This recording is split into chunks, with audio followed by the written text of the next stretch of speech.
الحمد لله رب العالمين، والصلاة والسلام على أشرف الأنبياء والمرسلين وعلى آله وأصحابه وأهل بيته وذريته أجمعين. أما بعد، فأعوذ بالله من الشيطان الرجيم. بسم الله الرحمن الرحيم. يا أيها الذين آمنوا عليكم أنفسكم لا يضركم من ضل إذا اهتديتم إلى الله مرجعكم جميعا فينبئكم بما كنتم تعملون. صدق الله العظيم. محترم بزرگوں، عزیز دوستوں، دینی بھائیوں، اس دنیا کے اندر جتنے انسان بسنے والے ہیں، ہر ایک اصلاح کی فکر کرتا ہے، صحیح اور درستگی کی فکر کرتا ہے. ہر ایک کی خواہش ہوتی ہے کہ بگڑی چیز صحیح ہو جائے، بگڑا ہوا انسان سدھر جائے، محنت نہیں کرنے والا محنت کا عادی ہو جائے، دین سے جو دور ہے وہ دیندار بن جائے. جسے صلاحیت ہے اس کے باوجود وہ تاجر تجارت نہیں کرتا ہے، اس کے بارے میں فکر ہوتی ہے کہ وہ دوبارہ تجارت شروع کر لے. گاڑی، موٹر سائیکل سب چلانے والا ہے، اگر وہ خالی ہے تو فکر ہوتی ہے کہ خالی بیٹھا بیٹھا وقت گزار رہا ہے، کتنا ہی اچھا ہوتا کہ یہ اپنے وقت کو کام میں لاتا اور اپنی زندگی کو قیمتی بناتا. ہر دوسرا شخص اسی فکر، اسی سوچ میں لگا ہوا ہے. وہ اپنے دوستوں کے بارے میں، اپنے بھائیوں کے بارے میں، اپنے افراد خاندان کے بارے میں، اور وہ اپنے معاشرے اور سماج میں ان لوگوں کے بارے میں فکر کرتا ہے جن کے اندر اصلاح کی ضرورت ہوتی ہے. اب یہ اصلاح کا لفظ عام ہے، چاہے وہ دنیاوی اعتبار سے اصلاح ہو، چاہے وہ دینی اعتبار سے اصلاح ہو. ایک لمبے زمانے اور عرصے سے یہ کوشش ہوتی آ رہی ہے.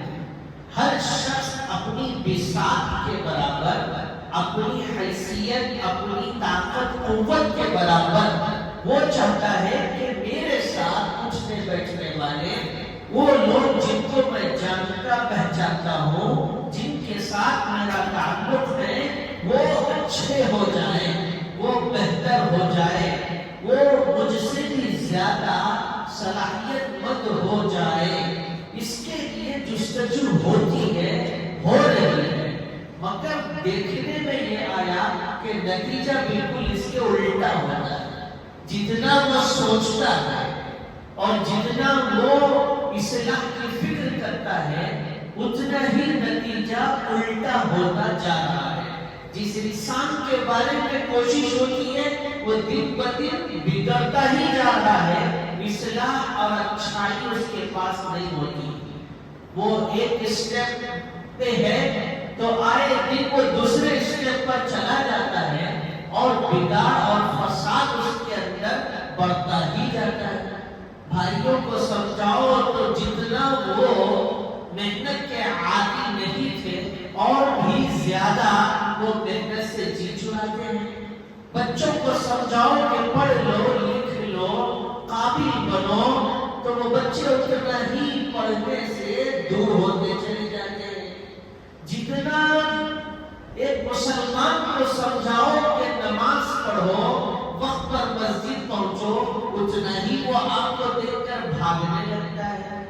یعنی محنت ہوتی ہے، خیال ہے، اصلاح کی فکر ہے، اس کے باوجود بھی نتیجہ اس کے برعکس ہے. کتنی جماعتیں بنی، کتنی تنظیمیں بنی اور کتنی تحریکیں ہوئی اس ملک کے اندر، اور خود ہمارے معاشرے اور سماج میں کتنے اصلاحی کانفرنس ہوئے اور کتنے جلسے اجلاس ہوئے، اس کے باوجود نتیجہ بالکل زیرو ہے. کریم نے اس کا حل بتایا. جو آیت شریفہ آپ کے سامنے پڑھی گئی اس میں اللہ نے فرمایا یا ایھا الذین آمنوا علیکم انفسکم، اے ایمان والو سب سے پہلے آپ خود اپنی اصلاح کی فکر کرو. لا یضرکم من ضل اذا اهتدیتم، جو شخص اللہ کی طرف سے ہدایت یافتہ ہو جاتا ہے اور جو شخص قرآن اور حدیث کی روشنی میں اپنے آپ کی اصلاح کر لیتا ہے اور جو شخص اسلام اور مذہب کے اعتبار سے اپنے آپ کو پختہ کر لیتا ہے تو قرآن کریم نے فرمایا لا یضرکم من ضل، ایسے شخص کو وہ بندہ جو گمراہ ہے، جو بہکا ہوا ہے، جو بھٹکا ہوا ہے، کبھی بھی نقصان نہیں پہنچا سکتا. شرط یہ ہے کہ آپ خود پہلے اپنے آپ کی اصلاح کر لیں، تو جس کی اصلاح نہیں ہوئی وہ آپ کو رتی برابر بھی نقصان نہیں پہنچا سکتا. اِلَى اللَّهِ مَرْجِعُكُمْ جَمِيعًا، اللہ نے فرمایا اصلاح اس لیے بھی کرنا ہے اپنے آپ کی کیونکہ اللہ کی طرف لوٹ کر جانا ہے اور سبھی کو جانا ہے. جو راہ راست پر ہے اس کو بھی جانا ہے اور جو راہ راست پر نہیں ہے اس کو بھی جانا ہے. جو صراط مستقیم پر گامزن ہے وہ بھی اللہ کے پاس لوٹ کر جانے والا، اور جو صراط مستقیم سے بہتا ہوا بھٹکا ہوا ہے وہ بھی اللہ کی طرف لوٹ کر جانے والا. إِلَى اللَّهِ مَرْجِعُكُمْ جَمِيعًا، پھر کیا فرمایا فَيُنَبِّئُكُم بِمَا كُنتُمْ تَعْمَلُونَ، پھر اللہ وہاں تمہیں وہ ساری خبریں دیں گے، تمہاری اپنی زندگی کے سارے کرتوت تمہارے سامنے رکھیں گے جو تم دنیا میں کرتے رہے ہو. تو معلوم ہوا کہ کائنات کی کوئی بھی چیز، دنیا کی کوئی بھی طاقت اور دنیا کی کوئی بھی قوت، دنیا کی کوئی بھی تحریک اور تنظیم ایسی نہیں ہے کہ آپ خود اپنے آپ کی اصلاح کر لیں، آپ خود ہدایت یافتہ ہو جائے تو آپ کو گمراہ کر سکے. آپ اپنی ذات میں پختہ ہو جائے، ایمان کے اعتبار سے، اللہ کی ذات پر یقین کے اعتبار سے، بحیثیت مسلمان اسلامی اعمال کرنے کے اعتبار سے، اور بحیثیت انسان انسانیت کے پاس و لحاظ کے اعتبار سے آپ خود اپنی اصلاح کر لے بحیثیت ایک ذمہ دار. تو کوئی ایسی چیز نہیں ہے کہ آپ کو گمراہ کر سکے، حتیٰ کہ شیطان مردود بھی آپ کو گمراہ نہیں کر سکتا. قرآن کریم میں اللہ عز و جل نے اس کو کھل کر بیان فرمایا وَأَنْتُمُ الْأَعْلَوْنَ إِن كُنتُم مُؤْمِنِينَ، کہ تم ہی سر بلند رہو گے. دنیا کی ہر وہ چیز تمہاری تابعداری کرے گی، حتیٰ کہ درند و چرند پرند بھی تمہارے تابع ہوں گے. چیرنے والے، کاٹنے والے، ڈکانے والے، ڈنک مارنے والے زہریلی مخلوق بھی تمہارے حکم کی تابعداری کرے گی. شرط یہ ہے کہ تم پہلے اپنے ایمان کو اور اپنے آپ کو قابل بناؤ، اپنے آپ کی اصلاح کر لو. دوسروں کی اصلاح کی فکر کے بجائے، دوسروں کے اندر نقطہ چینی کرنے کے بجائے، دوسروں میں عیب ڈھونڈنے کے بجائے، دوسروں کے اندر حسد اور جلن کی وجہ سے ان کے اندر چینی گوئی کرنے کے بجائے اور ان کی برائیوں کو ٹٹول کر بیان کرنے کے بجائے، اگر میں اور آپ اپنی اصلاح کر لیں، اوروں کے لیے جو ذہن ہم اپنا استعمال کرتے ہیں، جو زبان ہم استعمال کرتے ہیں، جو آنکھیں ہم استعمال کرتے ہیں، جو کان ہم استعمال کرتے ہیں، اگر یہ اعضاء ہم خود اپنی ذات کے لیے استعمال کریں تو انشاءاللہ ہماری اصلاح کی وجہ سے، ہمارے مسلح ہونے کی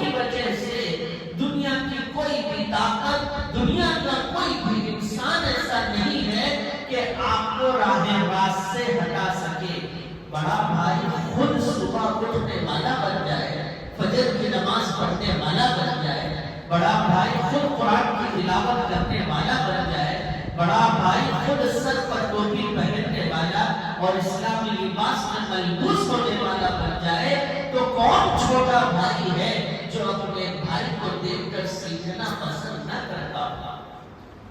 ماں باپ خود تہجد کا اہتمام کرنے والے بن جائے تو وہ نوجوان بچے فجر کی نماز میں صف اول کے مصلی بن جاتے ہیں۔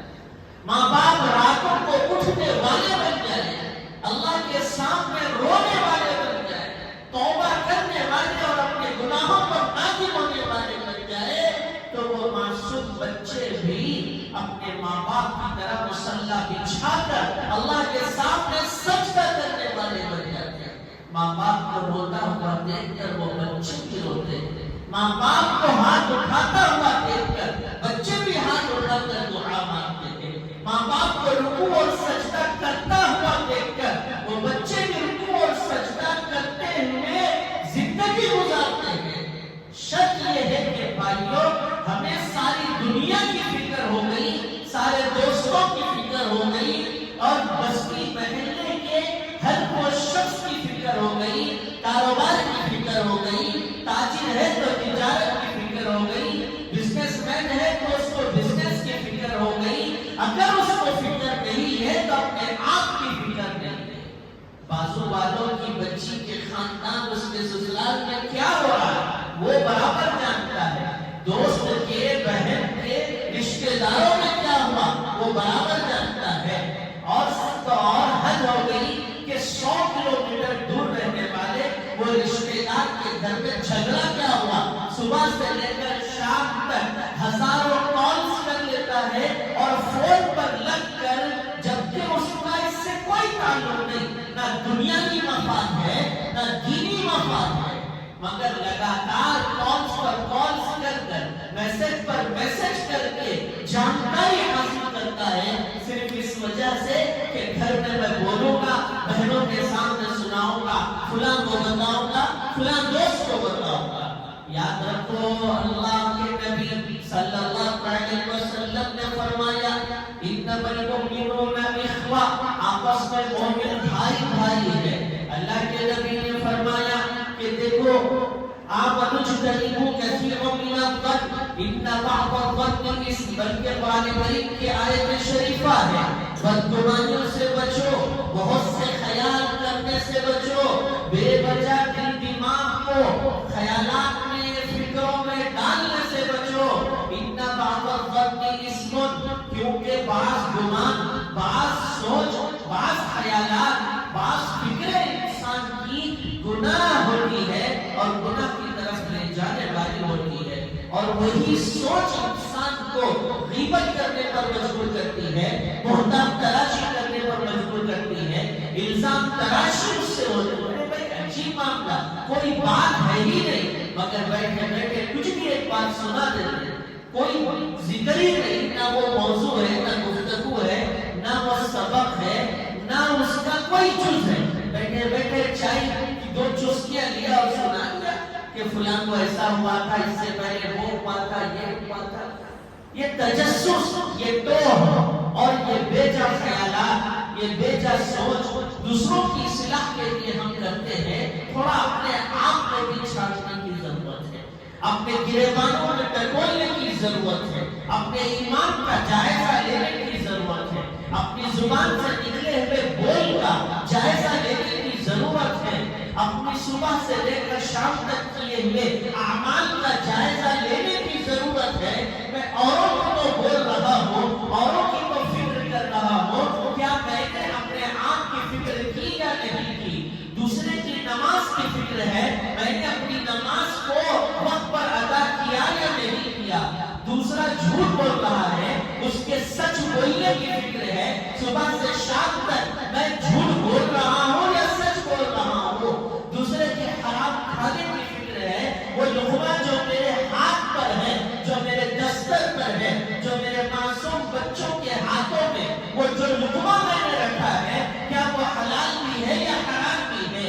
اس کی فکر کرنے کی ضرورت ہے بھائیوں۔ ہم نے دنیا جہان کا سوچ لیا، اپنے آپ کا نہیں سوچا۔ سوچا. اوروں کے محل بنانے کی فکر بھی، اپنے محل کی فکر نہیں. دوسروں کے آشیانے کی فکر بھی، اپنے گھرانے اور آشیانے کی فکر نہیں.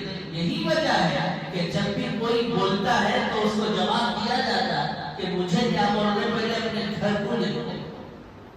مجھے کیا بول رہے، پہلے اپنے بچوں کو دیکھو. جو میرے گھر کی عورتوں اور بچیوں پر کیا نظر رکھتے، خود کی بچیوں پر نظر رکھو. پہلے جاؤ دیکھو.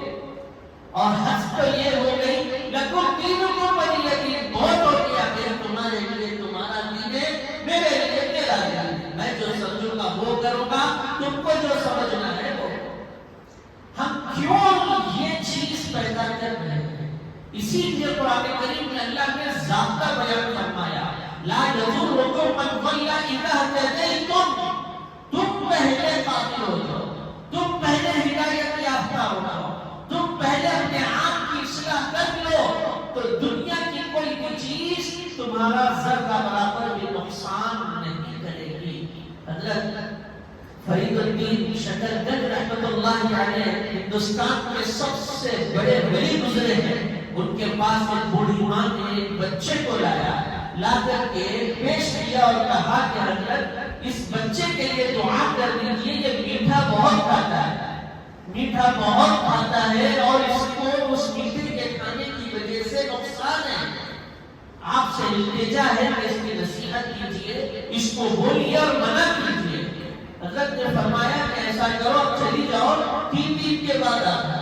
3 دن گزر گئے. اس کے بعد وہ بوڑھی ماں نے بچے کو پھر دوبارہ لایا تو اللہ کے اس ولی نے کہا کہ بیٹے اب سے تم میٹھا کھانا چھوڑ دو.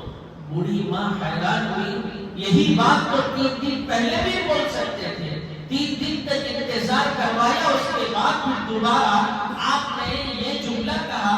تو اللہ کے اس ولی نے کہا کہ اصل بات یہ ہے میں خود بھی میٹھا بہت کھاتا تھا، چونکہ بچے کو نصیحت کرنا ہے، اس کی اصلاح کرنا ہے، تو میں نے 3 دن سے میٹھا کھانا چھوڑ دیا. اور جب میں نے چھوڑ دیا تو اب میں اس کی اصلاح کروں گا تاکہ اس بچے پر میری بات کا اثر ہو جائے. یہ بزرگوں کے اعمال تھے، ہمارے اکابرین کا طرز عمل تھا. اللہ کے نبی صلی اللہ علیہ وسلم کی تعلیمات کا نچوڑ یہی ہے کہ آپ خود پہلے اپنے آپ کی اصلاح کریں، اس کے بعد اوروں تک اس اصلاح کے پیغام کو پہنچائیں. اللہ سے دعا ہے کہ اللہ پاک کہنے سننے سے زیادہ عمل کی توفیق نصیب فرمائے. امید ہے کہ جو بات جو فکر بتائی گئی اس پر سارے ساتھی اور دوست و احباب عمل کریں گے. اللہ سب کو عمل کی توفیق نصیب فرمائے. واخر دعوانا